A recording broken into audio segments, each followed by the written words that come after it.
What's up, everybody? It's DXM, and Blizzard keeps outdating my videos as soon as I make them. I don't know why they keep doing this. Also, this video is sponsored by my Twitch. Feel free to check it out. I'm much more active over there than I am here. Anyway, this is going to more so be a discussion than any sort of guide. It's about a topic that I have been thinking over for the past few months, and I really want your guys' opinion on it and to know, if I'm the only one who is worried about this. Over the course of Dragonflight, there's been a growing concern, at least from me, about the growing irrelevance of healers in Mythic Plus content. With the addition of new talent trees and Augmentation Evoker and new raid buffs, we've started to see, I think, keys where you don't really need a healer, especially if you've seen, our 34 Taldazar video. That's probably the most egregious it's been so far.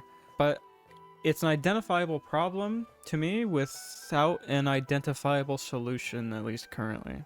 Recently, Blizzard made a whole bunch of tank changes, and they even reference, actually, they've seen people do content without a healer, and I don't think those tank changes are the fix. There's an underlying reason, I think, why people feel the need to play without a healer. And I think a lot of it has to do with the unrewarding nature of healing. Blizzard has the ability to just prevent people from swapping to a different spec, right? They can make it so that whenever someone leaves a key and they swap specs and they try to walk back in, it prevents them from doing that. They can't, go into the key as a different spec than what they started the key with. That they could do that.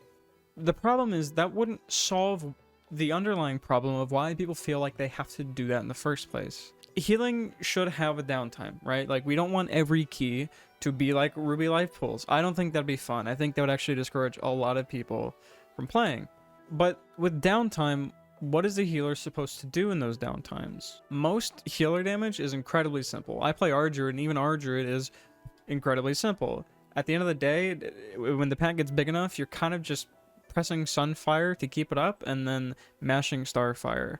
And the same can be said for pretty much every other healer. Our shamans have Acid Rain, and then they can Chain Lightning, and then if there's a prio target, I guess they can, Meatball, Lava Burst the prio target. It's the same for pretty much every healer. Prez Evoker has Fire Breath as well, and Living Flame, and that's basically it. It's boring.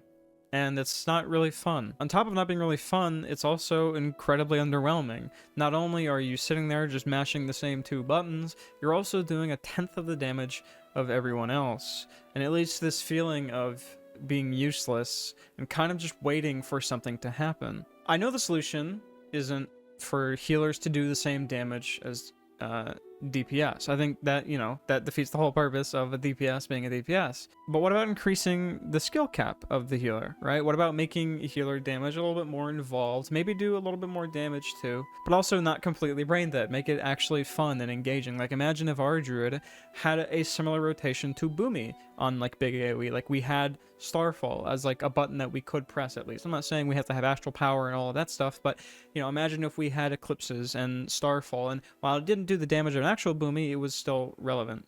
But then that raises the question of how much can they bloat a healer up until they become too much for the average player to handle? Would it be too difficult if a healer had a DPS rotation and a healer at the same time?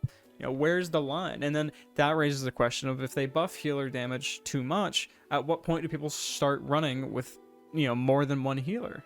In some rare scenarios, it's actually more healing for you to not even be a healer. For example, the first pull of RLP, you're encouraged to not have a healer because it's usually one giant massive pull with Lust, and your tank will actually be tankier if you have a 4th DPS. That way the pack dies faster, because towards the end you start to run out of stops and stuff for the ice shards, and it's more healing, quote unquote, for you to play a Boomy or to play a DPS spec. Blizzard's recently done a massive wave of nerfs to pretty much every tank on the War Within beta, and I don't think that's the solution either. I mentioned it earlier, talking about, stuff like Nature's Vigil and Ancestral Guidance and externals for healing, and while you can make an argument to remove stuff like that, then that's removing power from the player, and I don't think removing power from the player is the solution either.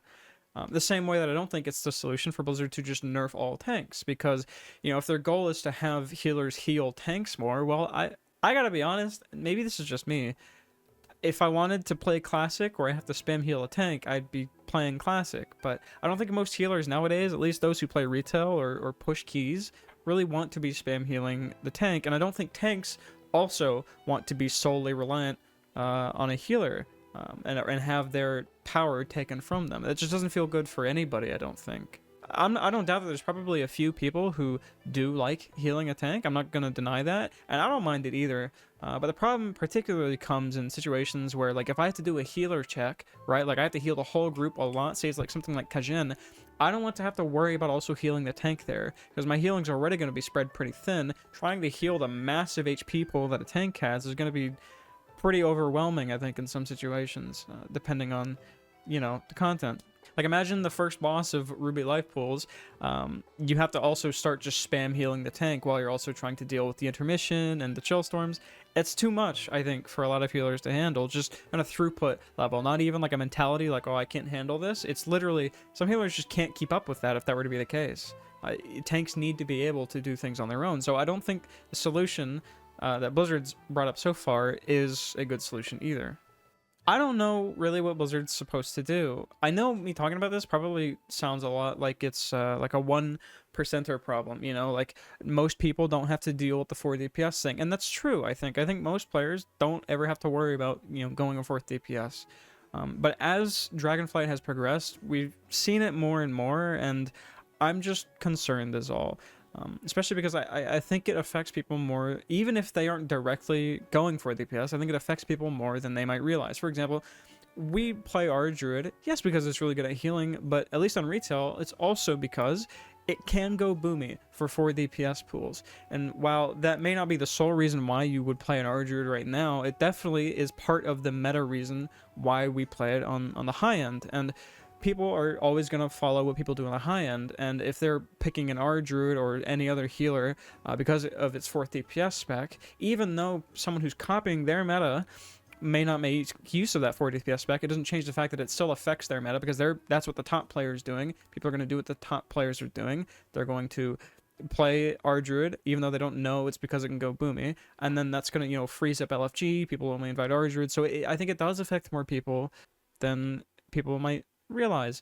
And I'm concerned for the future, because generally with this sort of thing, it tends to get worse, I think, not just in WoW, but like in any game. When there's a meta that sprouts, generally I think it progresses to generally affect more and more of the player base. People get better and things start to become more standardized, and I don't want people to experience that. I don't enjoy swapping out at all to boomy every key. It's really fun. I almost said it's really fun. It's not fun.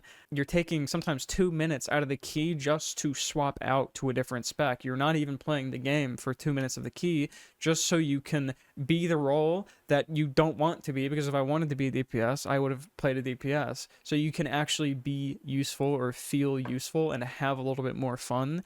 And I don't think anyone should have to deal with that, even people on the high end. Yes, people on the high end are going to do degenerate, unfun stuff to gain an advantage, of course. But I don't know. I'm just concerned, is all. So let me know if I'm the only one who has this concern. Let me know if I'm exaggerating or whining. Let me know if I'm whining about something that isn't really a problem. It just concerns me, is all, because it affects my fun of the game, and I'm worried in the future that it's going to become more and more prevalent. Anyway, I don't know. This is just like a late night video that I felt like making.